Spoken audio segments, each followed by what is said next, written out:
Good evening, Anderson County, Roane County, and all over East Tennessee. And I guess the country, we're getting a lot of comments from people in different areas and different states. I'm Alan Beauchamp, the host of Between the Lines, and our guest tonight is Dr. Tim Parrott of the Anderson County Schools, who is the superintendent, and probably the least controversial superintendent I've ever known. I mean, everybody likes Tim Parrott. I mean, it's not an easy job. I think Bruce Borchers would tell us that and others, but glad to have you here. Glad to be here. I want to find out what's going on. I mean, everybody's concerned about COVID and stuff like that, but before we get to all that, now everybody's dealing with it in a different way, but I think Scott Burton is kind enough to send me numbers every other day or so, and the cases have kind of leveled off. We went up to 880, and now we're down to 710, 750, so I think countywide we kind of getting it under control, whatever that means, and what we do. But we'll talk about that later. You've been with Clinton Schools for almost 30 years? Almost 30 years, yep. Wow. Yep. You're from South Clinton. Right. Tell us how it happened. So I graduated of Anderson County Schools, Clinton High School, 1979. My mother graduated from Clinton High School. My dad graduated from Clinton High School. Right. And grew up on West Wolf Valley Road. Okay. And I always wanted to be a farmer. Okay. And when I was a senior, Larry Foster, probably when you see people that made really an influence in your life, he taught me that I could be a leader, I could do a lot of things, and went to work for Dr. Kyle. Know him well. When I was in high school, and his secretary, it's kind of a long story, but it's kind of interesting. His secretary took a liking to me, and her husband was with the TAP program at Y12. Sure. And so when we had it at Oak Ridge High School. Yep, I was a couple years ahead of you, but we had it there. It was very helpful. Yep. So I did that. I went to TAT and was a machinist, and that's what I love to do. And was doing tool and die work in Oak Ridge, and went to a new place here in Oak Ridge called Hurdle Cutting Technologies. Sure. And when they started, and was going to school at Pellissippi State at the time for an engineering degree. Okay. Had no idea what God had in store for me, but I was one of the people that over there, and at that time we had started going to Bethel Baptist Church. Okay. And one of my friend now has passed away. He passed away from COVID, Joe Fogarty. I know Joe. Yeah. He was teaching. He was teaching there, and we got to talking, and I was telling him I was teaching. I was machinist, and he said, "Well, why don't you come to school and be a teacher?" And I said, "Well, I don't have a degree, but I've got this." He said, "Oh, you can work on that." So, long story short, they hired me at ACCTC to teach machining and engineering. I taught there for 8 years, and through that went back to school and got 2 more degrees, and then went to Clinton High School as assistant principal. I never will forget, was just in a meeting with Larry and Ann Gann, 2 great people in Anderson County, and never will forget the look on her face when she said, "You're going to be a teacher in Anderson County." And I said, "Yep." She said, "Well, that's good, and Ann and Larry Gann helped me through school, but went there and was assistant principal for 6 years. Went back to ACCTC as a principal. And then when Larry Foster took over as director, I went to CTE director. So I was 7 years under him over high schools and CTE. So like you say, this is my 6th year, starting my 6th year as director of schools, and I love it. It's a great job. That's a pretty unique story to administration. It is. You talk about well-grounded. You're well-grounded. If you had give a bet when I left high school, if I'd ever been back in school, I'd have told you probably no. But, like I say, God's got a sense of humor. And I went into teaching. My wife went into nursing when Hurdle shut down. And it was, you look back on it, and it was just that easy transition. But, hindsight's 20/20. So when you went into machine, you worked with lathes and stuff like that? Yeah, lathes and milling machines and CNCs, tool and die. I went all over the country. The company I was with built marble cutting equipment, so I was gone to Wisconsin, New York City, Dallas, just everywhere working on equipment. And there's a lot of value to making something. Today it's all just technology and moving stuff. It's interesting. Everyone knows I'm very involved in the political world. I have different cities and stuff. Well, I have some large city board of education candidates, and younger people and different ages, but CTE is a big issue. And I'll tell you, in Knoxville, Knox County, there's a push from some of the people that want to get on the board to push CTE, and I know the mayor's very supportive of that in Knox County. What's the real value in today's society, besides a job shortage? Yeah, I tell you, one of the things that was a vision of the board long before I came there is when a lot of school systems were getting out of CTE, there was a push probably 20 years ago, everybody needs to go to four-year college. I remember. No, we don't need this, don't need that. Well, Anderson County, they held tight to their values and their goals, and they kept the Career and Technical Center up there, kept funding it and things like that.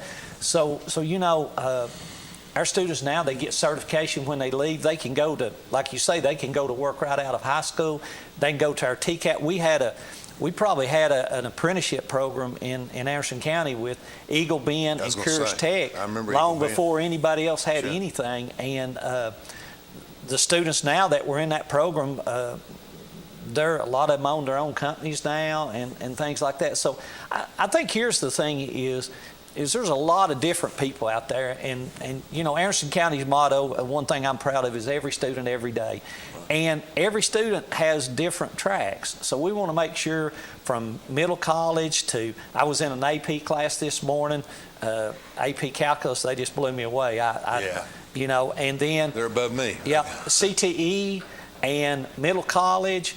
And then even we have a thing that's called the Connect Academy, and we have students that have special needs. Well, just because they have special needs doesn't mean they shouldn't get a great education. So I was in a Connect Academy class this morning with 10th graders, and they were learning phonics. They were working with verbs and pronouns and all of those things. But I think that's what's great about Anderson County. It doesn't matter, as I tell my leadership team.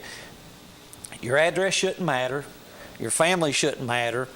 It shouldn't matter how much you make. When you come into Anderson County schools, everybody's going to get what they need to a high level. And I think, I noticed that from the, 7, 8, 10 years ago that we were award-winning. I mean, our county's been award-winning on special needs classes and programs and different things. So I noticed that we've taken a real leadership role kind of in that area. And I think that has to do, like I say, has to do with people that came before me, but I think that was one thing with CTE. They said, well, if nobody else wants to do anything, let's just dump kids in there.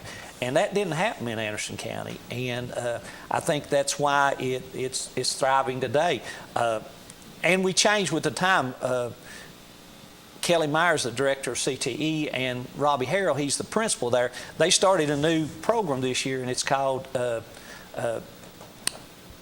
it's TAP. It's teaching as a profession. Okay. Well, because there's so many teachers, we have a shortage out there now. So why not? We've got these great kids. Why not pull them into that? Get them some training. Let them see if they're going to like it. Give them an opportunity to go out and job shadow at some of our elementary schools and things like that. So we're excited about that program. Well, I think there was a time period, and you can correct me if I'm wrong, but it got to where males weren't going into the profession for a while. I mean, we had elementary schools, my children, where there was nothing, my son, where there would be, I think we had like, of 11 teachers, he had 10 or 11 each year. And then there was a re-emergence, and we started to see, I think, and not that it really matters, but a balance is always good. Right. And I think those vocations have increased, and I just, it's my saying is if McDonald's and Panera can't keep their lobbies open, something's wrong. And we've got shortages everywhere, and education is not a place we need to have shortages. No, exactly right. The world. I mean, we need to keep our people. And I was being interviewed in Nashville last month about some different things, and they asked me, if you had to do over, would you have gone to a major? I was up north in major cities, but would you have done some things differently in your career? And I said, no, I'd have been a plumber. And I mean, going back, I mean, just the reward and the thing I'm not a very mechanical person, but I always found plumbing interesting, geometry, and now those guys are making $89 an hour. Yeah, they're making a killing. 100, but they got skills that are needed. And I'll tell you why Anderson County always made sense from a CTE is, you've got an automotive support center out there. Yes. You've got Eagle Bend, who I've worked with on tax abatements in the county, and some other people. They're employing 500, 600, 700 other people, and there's some skilled jobs. Some of those people are making really good money out there. A lot of overtime, and when the auto industry's up, it's just overwhelming.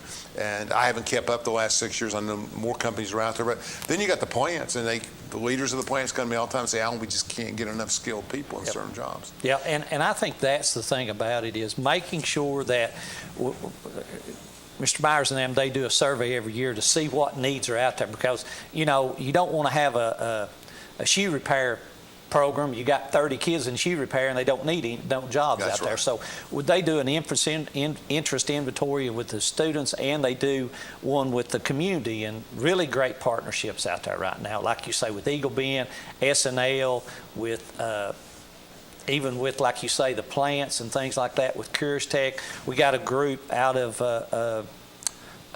Prodomet here in Oak Ridge hiring some of our students. So yeah, I think that goes from when times are good, we want to still make sure we got that connection out there, and then when times get bad and they don't need that many, they'll still come to the school and say, hey, I know you're going to have a quality student there, so we want to hire them. How many students, I shouldn't say people, how many students are involved in CTE? Well, this year I just did an evaluation up there. There's 1,345 students going through that center each day. Wow. Yep. And that's with Clinton High School and Anderson County High School. Now would that be a focus, or they may take one class? Well, they take at least one class there. Okay. Yeah. And a lot of our what we call a lot of our schools, a lot of those courses are 2 blocks. So like welding, machining, auto mechanics, some of those things, that they do it for 2 blocks a day, and so it's a third of the day. So those are your upper level. A lot of them take 1 course a day, but then you have your agriculture classes there, and then you have an ag program at Clinton High School. So, when I was at Middle Tennessee State back in the 70s, they had a huge agriculture program, just huge, and I never really, I wasn't involved in that. I had more business and political interest, but it just was amazing at the vast number of courses and the science of agriculture that I never knew existed, et cetera, et cetera. Let's take a short break. We'll come back. I want to talk a little bit more about CTE, and then we're going to get into the vastness of the Anderson County school system. Good. Thank you guys for watching.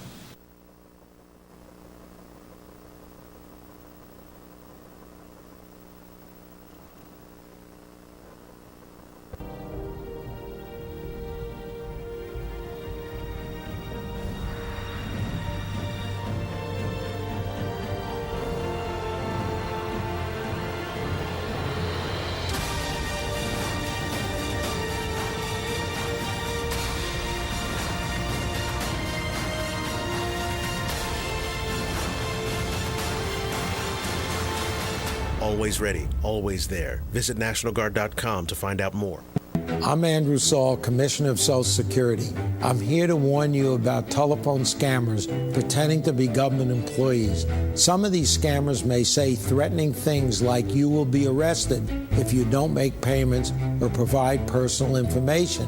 Do not fall for these tricks. These calls are not from us. Real Social Security employees will never threaten you for information or money. If you receive a call like this, hang up. Never give the caller your personal information, like your Social Security number or bank account, or send money in any form, cash, gift cards, wire transfers, or prepaid debit cards. Report the call to our law enforcement arm, the Office of the Inspector General, at oig.ssa.gov. Share this information with your friends and family. Unlike other health concerns, mental illness is not always easy to see. D-E-P-R. Mental illness doesn't show up on a scale. Bipolar? Sorting out a mental health concern takes professional diagnosis and treatment. Anxiety. I thought so. If you or a loved one has a mental health concern, don't go it alone. For 24-hour free and confidential information and treatment referral, call 1-800-662-HELP. Learn more at samhsa.gov/support. Hello, I'm District Attorney General Dave Clark. My fellow DAs and I successfully fought for new elder abuse laws and procedures that have police departments and agencies using improved tools to protect our seniors. Victims of elder abuse are often unable to recognize or report abuse themselves. They need your voice. If you suspect abuse, contact local law enforcement or Adult Protective Services. Let's work together to protect our seniors.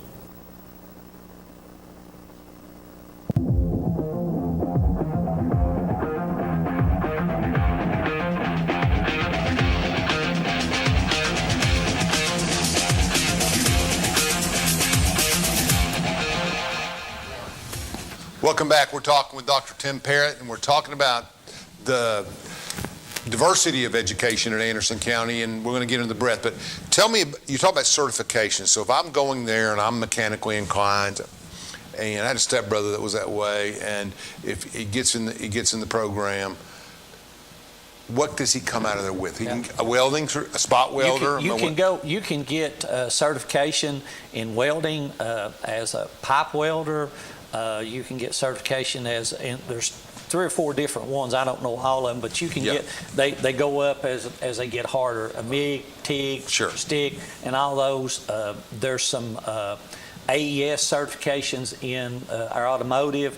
There's some certifications in machining, and there's actually some certifications like a lot of our nursing students, they set for the CNA certificate before they leave. And then in cosmetology, if they really get, we've had some that actually set for the state board, so they're actually licensed cosmetologists before they leave high school. And then a lot of our students, though, we have as you know, which is fantastic. They're building a TCAT right across the road. So TCAT Knoxville is going to be right there beside of S&L. And so our students will be able to go over there. Explain to the people what TCAP is. TCAT's the Tennessee College of Applied Communication. Okay. So it's welding, machining. Technical school. LPN. Rome State will be there with Megatronics. So it's going to be Rome State and the TCAT in Knoxville will be together. So if you don't get a chance, you need to get a chance to look at that. It is I think it's probably a $5 or $6 million building they build out there. And like I say, our students, it's across from Anderson County High School? It's across from Anderson County High School, in the industrial park? In the industrial park. Dave Jones, whatever. Yep. And so it's going to be a great addition to where our students can go in there. With the way the scholarships are, they can go for free. Now they don't have to drive. Before they were driving all the way to Jacksboro. Now we'll still do some with Jacksboro because they've got a great welding program, a great machining program, so we'll still do that with them. But this will make it a little bit closer. Okay. So we've got, let's jump a little bit, let's jump subjects a little bit. Let's talk about the school board. The school board has 7 members? 8 members. And you have 3 from Oak Ridge and 5 from the county area. Yes. Of course, I know Dale Cantrell and I know Don Bell and I know some of them, but they've always seemed to work well together, right? I mean, it's just a short comment. And it's not always that way in the urban areas. No. Knox County's a mess right now. Yeah. But you can't help that in urban areas. It's harder. I think our board, really and truly, ever since I've been on the board, we had Andy McCamey. He worked with the school system for 40 years and maintenance oriented. All of them have their strength. Teresa Portwood was a teacher at one time. Sure. Belinda Langenberg, she's from Oak Ridge. She was my friend. She's still on the school board? Yep, she's still on the school board. Fantastic. Then you got Joe Williams. She worked for the school system at one time. Claxton, I know Joe. Yep. And got Don. He Bale. Worked for schools. You got and Scott Gillenwater. Scott. He's a smart person. And then you got Dr. Scott. Burrell that's been on the board for kind of an anchor for the group. For a long time. Out of Lake City area. Yep. Doctor's been out there. And like I say, Dale Cantrell's on that board. Yeah. And I think that it is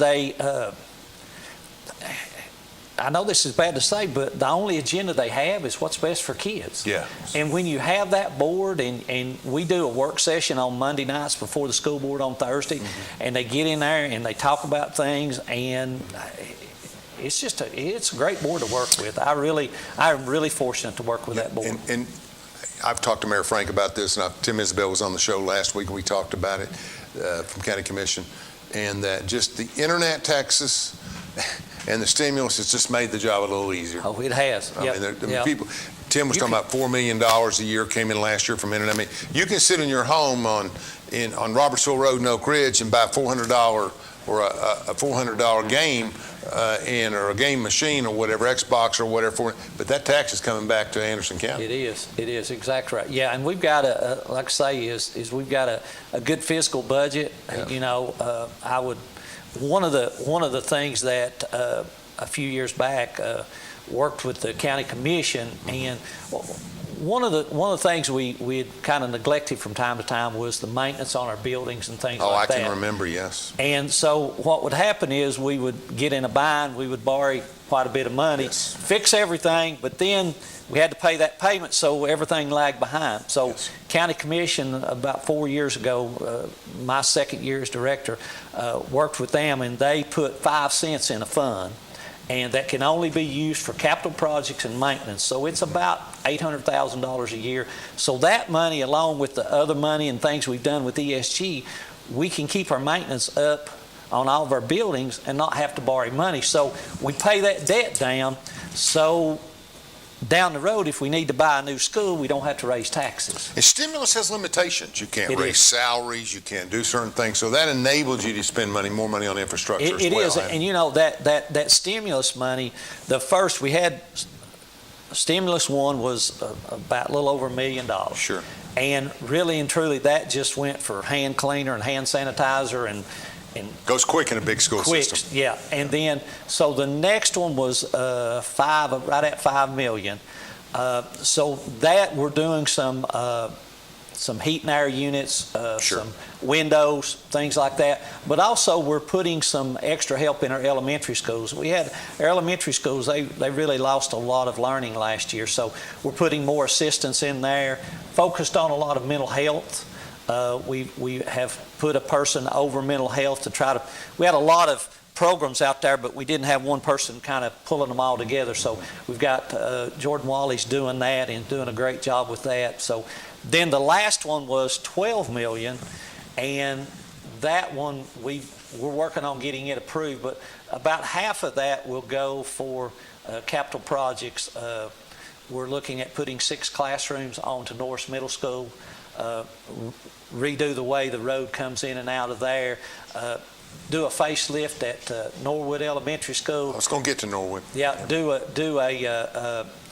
redo windows in the front of Lake City Elementary, and then a big one is Norris Elementary. If you remember back years ago when they built those schools, built Norris Elementary, Briceville, and Dutch Valley, and they all had these, I guess it was metal panels that they put on their building, and they're not airtight. You can't put new windows in there. So we've done Briceville and Dutch Valley, took them all out, put new walls in, put brick on them and everything. So that's one of the big projects we're looking at Norris. And our schools they're in good shape now. Then when we get that done, they'll be in great shape.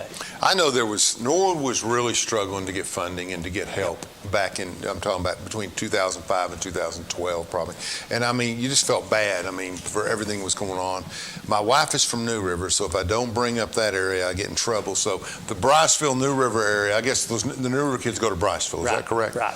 And that's just an award-winning school, is it not? It is. It's a great little school up there. It's the anchor of that community. Yeah. You know, I am so glad that the board, when a lot of places were closing down small schools and putting 600 and 700 kids together, they chose not to do that. And Yes. I think now you can see the benefits of it. And Briceville and Dutch Valley, we're going to repave those. That's part of that funding. We're going to repave those. All their driveway during fall break. So, I think those are the things, if we can, you don't have to, we've had to the point where we had to do one or the other. Do we have enough staff to do what we need in this classroom, or do we fix the schools? And right now we're getting to do both of them. So, yes. And what keeps me up at night is when this money runs out in 3 years, what do we do? It's a danger, How do we don't want to fall off that cliff. So I've got a great team, a leadership team, and we're working on some things. But again, with the internet sales and our sales tax and the growth that's happening in Oak Ridge and up on the other end of the county, I think to be good stewards with it, we're not going to have a hard time doing that. We're not going to have. If we hired some positions, we're going to keep them. We're not going to get and say, oh, well, now instead of teaching 12 kids, you're going to teach 40, and expect teachers to do the same thing. Yeah, I think that the challenge is you can invest in non-reoccurring expenses, Yes. and you can make a change and a difference. When you invest in reoccurring expenses, you stay up at night, and it's tough. It's really, really tough in that sense. So Briceville, I just remember all the award-winning stuff. Norwood's a big school. I mean, it's kind of unique in the sense you overlap with a little bit in Olive Springs with some of the challenges there. When we come back from breaking it, we're going to go to break in a couple minutes, but I want to go through each of the schools, and I want people to understand how big this school system is and what a challenge it is, not just infrastructure, but everything. I mean, you're going from Norwood, wrapping to Lake City, all the way around to North and all the way back to Claxton. It's just a big U with the Quintons in the middle. You got 2 high schools. A lot of people don't realize Quinton High School is part of your system. Right. And Quinton Middle School is part of your system. So really outside, and we had Kelly, she was delightful, Kelly Jones. Outside of the Quinton elementary schools, there really isn't a lot to... It's kind of different. I mean, everything belongs to you guys. How many students in your system total? We've got 6,150 students. Wow. And now that's not counting our pre-K and Head Start. We've got about 6,500 when you put those Do they in. count in the ADA? No, they don't count the ADA because they're outside of that. We're just a grantee for that. The reason I bring that up is funding for schools is based on an average daily attendance measured at certain times during the year. So that's why you have to have 6,150 and 6,500 to keep. Where do you have preschool stuff? How are you working that? All schools? Preschool, almost all of our elementary schools have it. Dutch Valley doesn't have one right now. That may be the only one that doesn't have one. Dutch Valley, your smallest school? Yeah. Well, Dutch Valley and Briceville are pretty close. They're right at 100 apiece. Mm-hmm. But now at Dutch Valley, we actually through COVID started a virtual school that's 3 through 12, and their elementary school is stationed at Dutch Valley. So we have students coming in and out of there. We've put those teachers there. So it's really 2 schools in one now. And if you asked me to name all the schools in Anderson County, as much experience as I have, and I went through and I started doing my counting, I always forget Dutch Valley. It's like the invisible school. It's the hidden school. It's a great little school. I know it is. It's got a lot of history to it. Yeah, it does. It does. It's a great place. We're going to take a 2-minute break or 3-minute break, and we'll come back, and we'll go through the county. What if one day you went to your secret hiding place, and instead of what you came for, you found this? What would you do? The truth is, all drug use comes with risk. Before drugs take their toll on you and your family, know that there is help. You can quit. If you or someone you love is struggling with drug use, call 1-800-662-HELP for 24-hour free and confidential information and treatment referral, or go to samhsa.gov/knowtherisks. At Social Security, we are always thinking of ways to save you time and make things easier. That's why we created My Social Security. A My Social Security account allows you to access your earnings history and benefits information, request a replacement Social Security card, get a proof of income letter, estimate and apply for benefits, and more. Save time. Go online. Open a My Social Security account at ssa.gov/myaccount. Social Security. Securing today and tomorrow. Produced at U.S. taxpayer expense. This is my husband, Alex Hussey. Alex was about 2 weeks away from coming home. I was playing man on foot patrol, and I stopped on the bomb. Lost my legs, my left hand, in an explosion. And he suffered a severe traumatic brain injury. As America's veterans face challenges, DAV is there. There are so many mountains to climb, and we do it together. With the right support, more veterans can reach victories, great and small. To watch Alex take on this mountain, that's what this is all about. DAV provides a lifetime of support to veterans of every generation, helping more than 1 million veterans each year. Alex has conquered this mountain. That's something he won't forget. With the right support, there are no limits. Look at that smile! You did it! But there's more to be done and more victories to be won. This has meant so much. Thank you, DAV. Alex Hussey, thank you for your service. Support more victories for veterans. Go to DAV.org. Hello, I'm District Attorney General Dave Clark. My fellow DAs and I successfully fought for new elder abuse laws and procedures that have police departments and agencies using improved tools to protect our seniors. Victims of elder abuse are often unable to recognize or report abuse themselves. They need your voice. If you suspect abuse, contact local law enforcement or adult protective services. Let's work together to protect our seniors.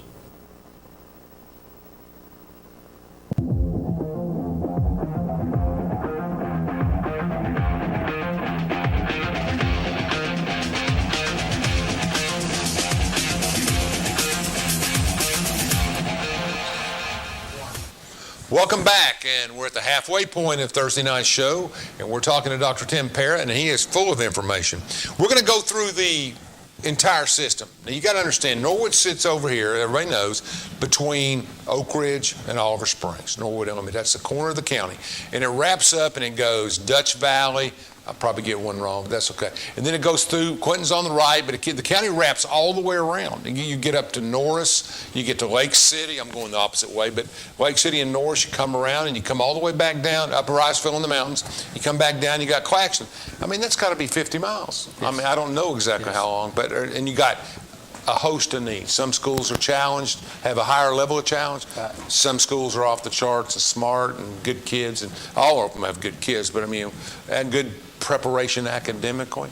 So, I mean, it's a real challenge for you. I think you're exactly curriculum-wise. Right. Yeah, curriculum. Well, I think one of the things that we have a standard curriculum in K-8, and we started it about 6 years ago.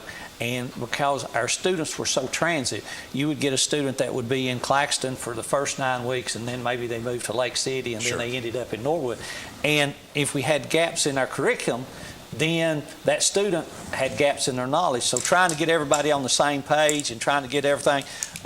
Katrina Oakley's over our elementary schools, and Susie Smith's over our middle schools, and then Eric Snyder's over the high schools. And they really work great together to try to make sure, hey, we want to make sure if a student does move, they're not going to lose anything. Yep. And I haven't had talked to anyone on the 5th floor in probably 7, 8, 10 years, except for your purchasing director. She's new. I'm thinking she did an excellent job. Answered all my questions last year. I want to give credit where credit's due. I had a question. A friend had me call on a bid, and she was followed up quickly, very informative. So kudos to her. She did a good job. Yep. And I think it's a responsive staff. It's always been responsive, and it's just I can't get over the massive challenge. And people don't realize how big the 5th floor is. It has more square footage. We're talking about the bank building, whatever you want to call it, Jolly building. The 5th floor has an equal square footage to the entire courthouse.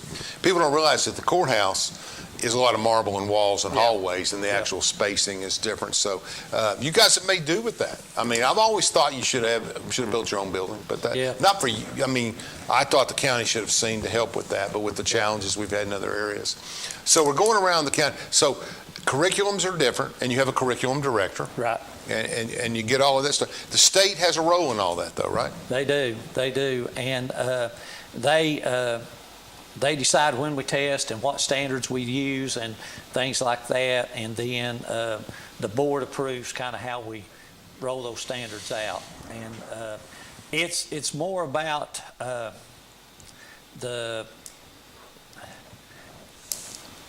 I think we know what a student needs. Right. You know what I'm saying? But then sometimes we have to kind of add things to that to make sure that when we give that test, because that's what everybody looks at is what those students make on that one test on that one day, the EOCs or the TCAP. So we got to make sure we're ready for that. But I think the other thing is Anderson County does a great job is making sure our students are well-rounded. All of our schools have PE. They all have music. They all have art. We've got counselors in every school. Technology people in every school. When you get up to the middle schools, we want to make sure they have band in all of our schools.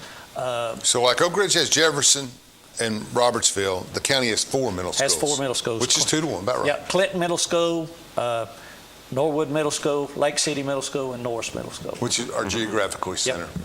So if you go to Dutch Valley Elementary, you're probably going to go to Norwood Middle. No, Dutch Valley, you can go really to both. You can, if Dutch Valley's kind of on that split, they can. Some of them go to some of them go to Norwood, some of them go to Clinton Middle. Isn't that something? Yep. Yes. It depends on, it's a big zone. Yep. Kind of like Grand Oaks is the same way. Part of the students go to Norwood, and part of them go to Clinton Middle School. What are the student enrollments at your 4 middle schools? We have about 180 students at Norwood Middle School. Mm-hmm. We've got right at almost 300 at Lake City. Wow. We've got right at 500 at Norris Middle School, and then about 625 at Clinton Middle School. Yeah, and I would think those are as big as Jefferson and Robertsville, those last two. So. Yeah, go ahead. I'm just saying Oak Ridge. Well, and one of the things about is Norris is that school, when you put all those programs in there, that school is overcrowded. So that's why we're wanting to add to that. That school, probably when you get to about 450, it's full. And where do they draw from? Their elementary schools are Norris Elementary, Fairview Elementary, and Andersonville Elementary. And I'm going to be straight up. Everybody wants to go to Norris. Yep. Norris has always had, it's kind of like Oak Ridge, always had that reputation of being outstanding academics, and so. And that doesn't mean it's just the rep. We're talking about perception here. Exactly right. And they're not guaranteed to be, and others are not guaranteed not to be. But the point is, in Norris, they draw from those 3 areas, and those are fastest growing areas in the state. They are, and all the new homes that are going to be put up right there behind that. Now those homes behind the Walgreens. Those are zoned for Clinton City for elementary, but then they're zoned for Norris and Anderson County High School for middle and high school. So. I was there. I was around in the days that they strip annex down, and I know people look at it for tax dollars and other things for the city, but it also impacted the way schools operate and some of those things and revenue for the schools. So that was important. We're talking about going from downtown Clinton to the interstate there. In fact, I was at Fox Toyota yesterday afternoon, and that would lie in the city too, wouldn't it, by annexation? Yep, it would. I think too, and you said something about Kelly Johnson. She does a great job. We've got a great partnership with Clinton City, and because at the end of the day, they're all our kids. Sure. And so we really work closely together on how our calendar's set up and things like that. So it's a great partnership. And Clinton City, we just did people think maybe the county and the cities can't work together. We just did a big project with Clinton High School with the football field and put new turf on that field, and that was kind of a partnership with Clinton City and with the county schools, and they did part of it and paid for part of it, and then we did part of it, and then we all get to use it. And I think that, again, that's another thing is when you're looking at our soccer program could never play on a football field because that was a grass field, and if you use it too much, it just, you'd lose the field. So now our soccer teams can play on that in the fall, and then the elementary, the Blaze, if they're doing something with track and stuff, they can come down and use it. So it's just a great partnership.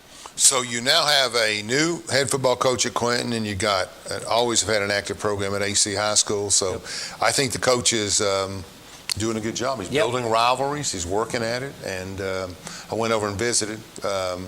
Judge Miller actually was over there helping Tim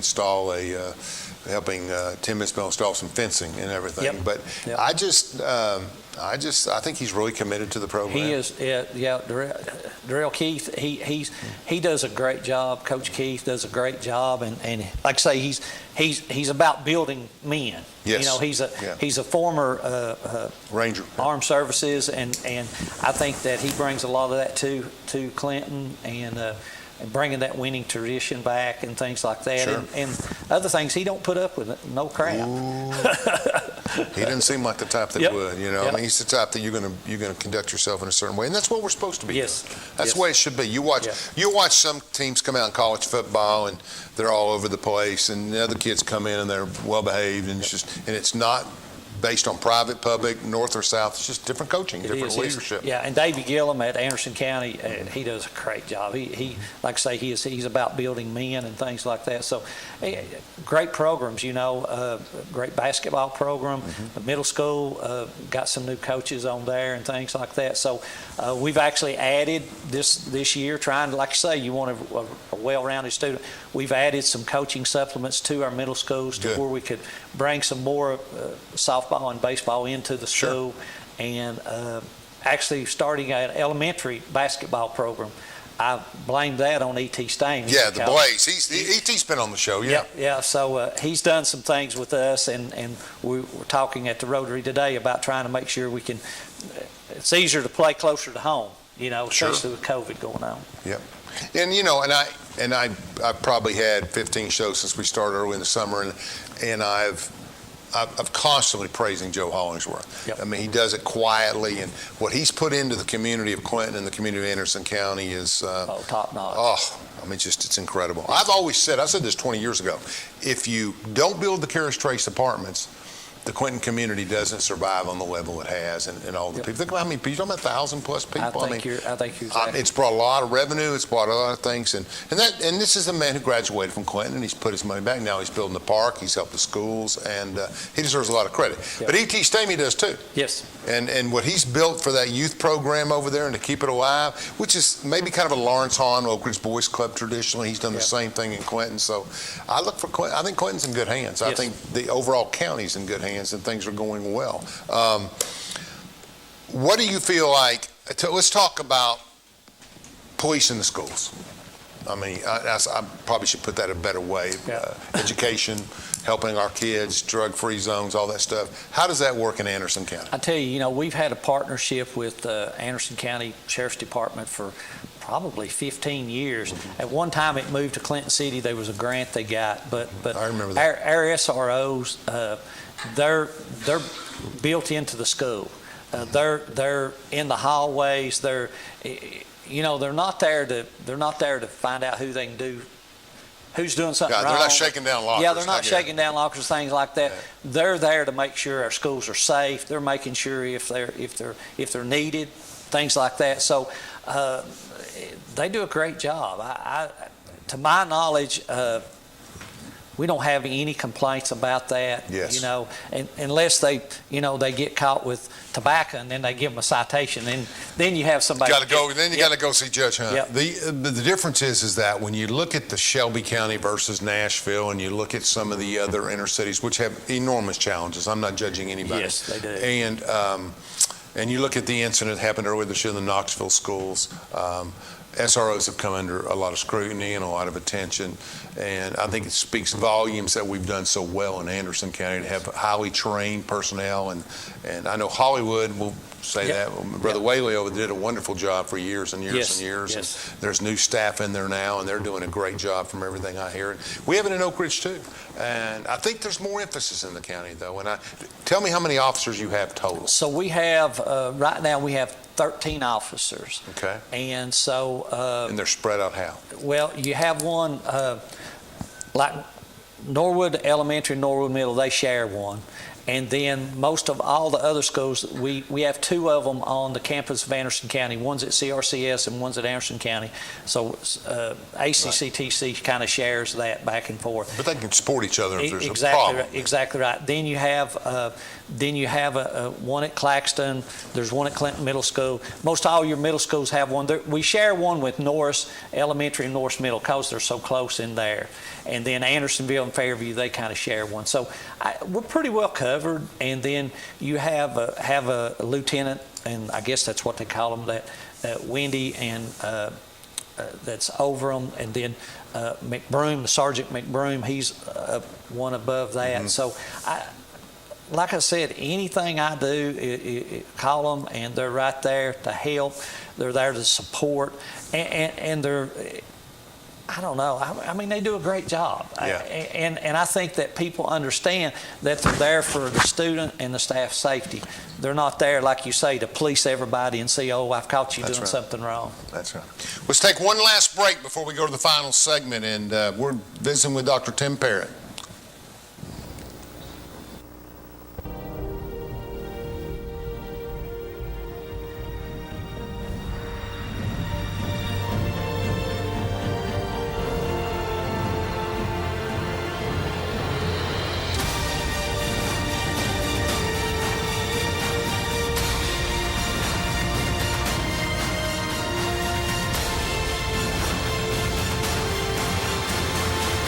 Always ready, always there. Visit NationalGuard.com to find out more.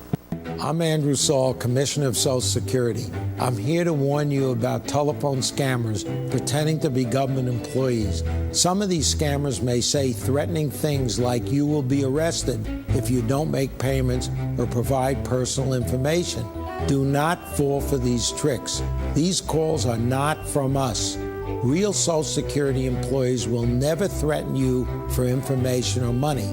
If you receive a call like this, hang up.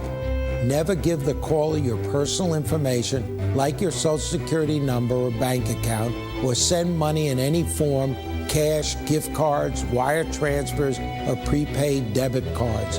Report the call to our law enforcement arm, the Office of the Inspector General, at oig.ssa.gov.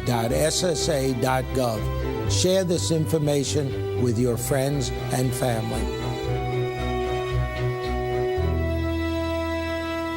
Unlike other health concerns, mental illness is not always easy to see. D-E-P-R. Mental illness doesn't show up on a scale. Bipolar? Sorting out a mental health concern takes professional diagnosis and treatment. Anxiety. I thought so. If you or a loved one has a mental health concern, don't go it alone. For 24-hour free and confidential information and treatment referral, call 1-800-662-HELP. Learn more at samhsa.gov/support. Hello, I'm District Attorney General Dave Clark. My fellow DAs and I successfully fought for new elder abuse laws and procedures that have police departments and agencies using improved tools to protect our seniors. Victims of elder abuse are often unable to recognize or report abuse themselves. They need your voice. If you suspect abuse, contact local law enforcement or adult protective services. Let's work together to protect our seniors.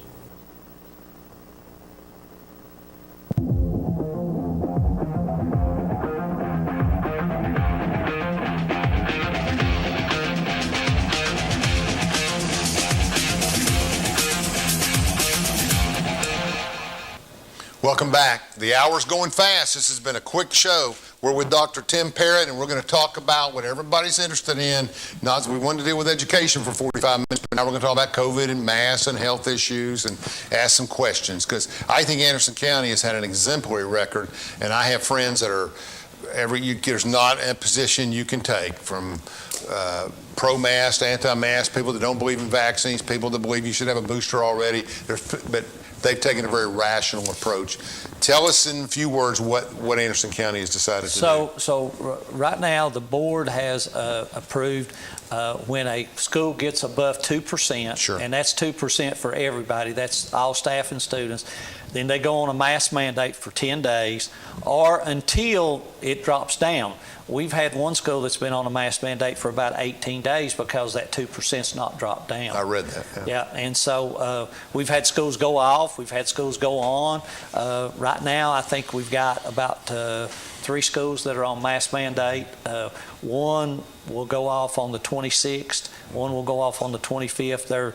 They're way down about 1%. But overall in the county, we're less than 1%. Yes. And Oak Ridge went from 270 students down to about 9 in about 3 weeks. Yep. So I think we've got it under control in the county, as I said earlier, I think.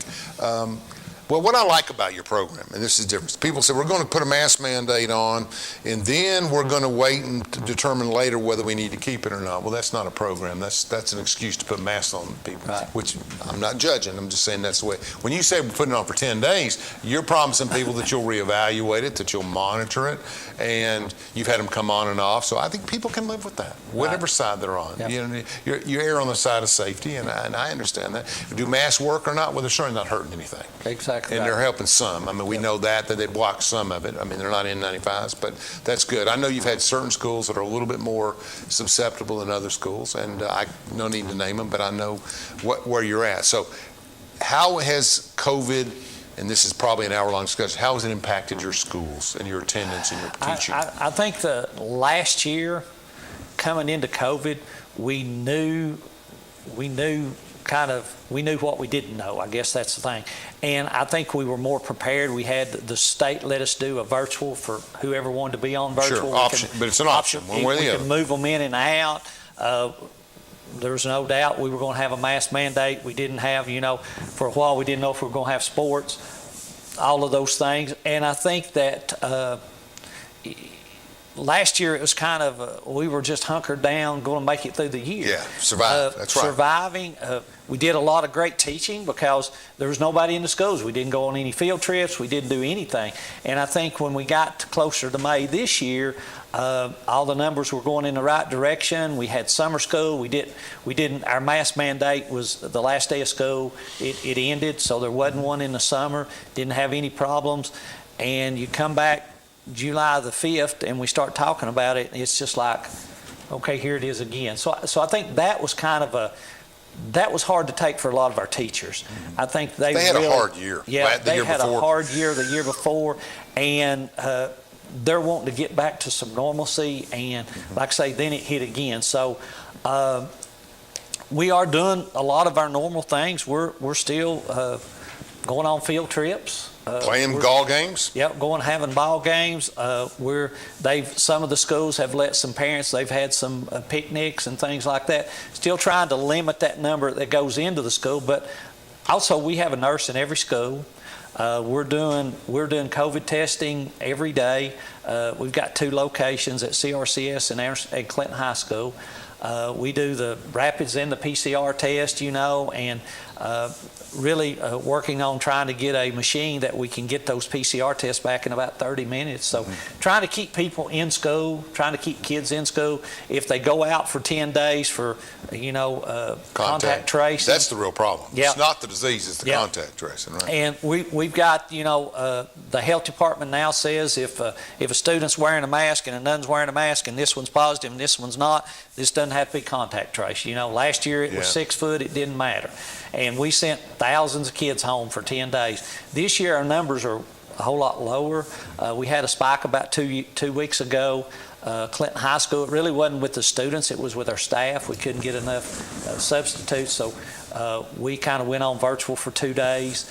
And if students needed to come in, they could, but that really helps us get over that hump. And Catherine Price, our nurse director, does an amazing job. Yeah. She works closely with our health department. They've done a great job for us. I couldn't ask for anything better, but they're overwhelmed. In the contact tracing and things like that. So, and that's it. I mean, 80% of the people that are contact tracing. Exactly right. Oh yeah. Just because you have 12 cases, there may be 60 people out. Let me say, academically, I thought it was a disastrous year. I'm not a fan of virtual. Yep. I don't think it works as well. Not, Roane State it works, Yes. And your top students are going to do whatever. Exactly. But my student was a 9th grader last year, right? Yep. And he would come down and his assignments would come in and it was virtual, right? Well, I'm talking about after virtual. Yep. So he'd come down and he'd be missing 12 assignments. Yeah. I'd say, we're not going to succeed at this level. Don't worry about it. I'll turn them in at the end of the quarter. I'll catch up. Because we had such a liberal policy. Right. And people got bored, the kids got bored, that in the second quarter, they were still doing first quarter assignments, getting credit for and vice versa to meet the mandates, which is okay. Yeah. You got to do what you got to do. But I want to make this perfectly clear. Teachers had if the next person tells me virtual's easy for teachers, I'm saying they're trying to teach in class, they're trying to teach virtually, they're trying to do it all, and then a quarter of their students, by best projections, were failing. Right. And at the end of the year, they had to set up summer schools because if you don't have the cooperation of the parents and their work and everything, they're not going to do the work. No, they're going to run the streets, and especially older kids. And person to person is the way to teach. And that's me talking. I'm not mandating. No, I agree. Virtual, as good as virtual is, face to face is 5 times better. And it's been a disaster for languages. Yep. I mean. You get that interaction, you get that one-on-one, you can sit down, you can remediate right then, you see that, and it's hard to see that struggle with a student when they're on that Zoom, and you can see that struggle in the classroom, and I think that you're exactly right. It is a lot better. We have a small virtual school, not a lot of students in it. We've always had, like you say, the top students or somebody's got a medical issue or something like that. That virtual works for them and it makes them successful. And I think that's one of those prongs that we need to make sure for every student every day. We've got to have that out there. But I'm like you. At the end of the day, you can't take the place of that teacher in the classroom. And I kid my son and his friends, everybody. I said, look, you're on your phone 8 hours a day, you're on your video game 3 hours a day, and you're complaining to me about virtual. I don't got it. I can't buy into it. But anyway, I think he had honors classes, and I think it was a little harder when you have questions and you do things. It just got a little tougher. The math was tough, I think, in the adjustment. Really had excellent teachers at Oak Ridge last year, which is out of year for year. But the teachers really adapted and were patient and tried to help, and we got through it. And you're right. Like last year, you could make an assignment up, and they kept trying to chase it. So Oak Ridge, and that's all my experience I have to talk about, came up with Operation Recovery, where if you miss an assignment, you either get it done that day or the next day, stay after school and get it done, or you go into delinquency, so you never get more than one assignment behind. Yeah. That's pretty smart. I mean, Yep. and he's not missed a single assignment. I mean, it's amazing how that structure will work for you. But they've never been on virtual either. Exactly right. And I think that especially for what we saw is our middle school students really. I think it was harder on them than I think so too. With the mental health, with the social aspect of You're getting changing, together, sure. You're changing everything, and we really saw a drop in student success in our middle schools this year, and to the point that Ms. Smith, I mean, they've got a plan and they're really working on it, but we put some extra deans into that school just to try to help that. I think they were finding their way. They were just fixing to branch out, and if you're a high school student, I don't think even COVID slowed them down, but our elementary they didn't know any better. That's just what they did, but that middle school, we really had no scientific research with that, but I think that really hurt that group more than any of them. And I think, and I was talking to Keys and other, I think TCAPs, certain areas were hurt. Yes. And certain areas were not hurt. And that's indicative of which subjects need in-person and training, et cetera, et cetera. But I just think rural schools and are just such a blessing in themselves one-on-one. They're such caring people and teachers, and they know Aunt Betty or they grew up here. Not every school's Mayberry, but I mean, there's a lot of people that are really vested in the community in Anderson County, I think, yourself. Yeah, I think about right at about 60% of our teachers live in Anderson County. But when you get down to our classified, our custodians, the rest of them, about 90% of them live in Anderson County. Sure. They grew up in Anderson County, went through our schools, and I think you're exactly right. They're bought into the school system, and I go back to when VL and Larry and Jim Stewart, they always talked about when all else is equal, you hire local. And you hire those local people. Now, we've got some great people that have came in and they become local, Sure. But I think that we want to make sure that if you grow up in Anderson County, you go to our schools, you get that degree and come back and want to teach, we're going to give you an opportunity to teach. Well, yeah, that's right. That's right. And I think that local people have an interest beyond the 8 hours. I know teaching's more than that, but you know what I'm saying. I mean, they're vested in everything. Yeah, and I think sports has been a problem. Yep. I get a kick out of the fact that we're putting all these things into play. Yep. Then you go to Neyland Stadium, you got 70,000 people, 80,000 people, nobody's wearing a mask. Nobody. There's only one group in the whole state of Tennessee that's doing contact tracing, and that's your public school systems. That's right. And it's just not out there. I can't it's not find out it there. anywhere. Nope. It's volunteer, and it's and the Titans. My sister went. She said 80,000 people. Masks were voluntary. There was less than 300 masks in the stadium. Yep. I'm not judging masks. I'm just saying the public's had enough. Yep. We gave you a year. We did this. We want to move on. But that's easy to say. Coalfield lost 2 coaches to the disease. Exactly right. Well, and I lost one of my best friends, Joe Fogarty, to it right after about last November, and it's real. Yeah. And I'm hoping that there's enough stuff out there that we can, pat it down. I disagree with some of my family members. I think vaccines made a difference. I think they did. I think that's going to be another mess when we start trying to, when the state starts mandating vaccines for everybody. The plan just said they're going to have it. Let me go back to TAP for a second. The tradesmen out here are more likely not to want to be vaccinated. 15 to 20% of those tradesmen, independent, more rugged, they can get a job anywhere. Yep. And I think we have a problem here in the city with the big jobs that I think you'll see if they mandate vaccines, which I understand they have. I don't know that. You'll see tradesmen moving. Yeah, I think OSHA's not sent it down yet. They say it's coming, it's not here yet. Yeah, but the ones we've talked to, our lawyers and everything, they've said if it comes down the way they said it is, they will have to do it. And some of your teachers there's always 20% or 10%, right? Yep. That free. And I can't see getting rid of a great teacher just because they won't take a shot. I haven't got it. Yeah, I mean, it's going to be hard to do. It's a health issue. Yep. I like Jim Stewart. I worked with him a little bit when I was helping Rex, and I just think the world. And VL's an institution. There's nowhere to go with him. Yes. I mean, he's done it all, and et cetera. But I don't think, honestly, that I have ever met or heard about, met's not a good word, but heard about a more popular and a more successful superintendent than yourself. Well, I mean, I hear it from Democrats, Republicans, mayors. I have never heard one critical word about you, and that's almost a miracle. Yeah. In your job, that's a miracle. Yeah.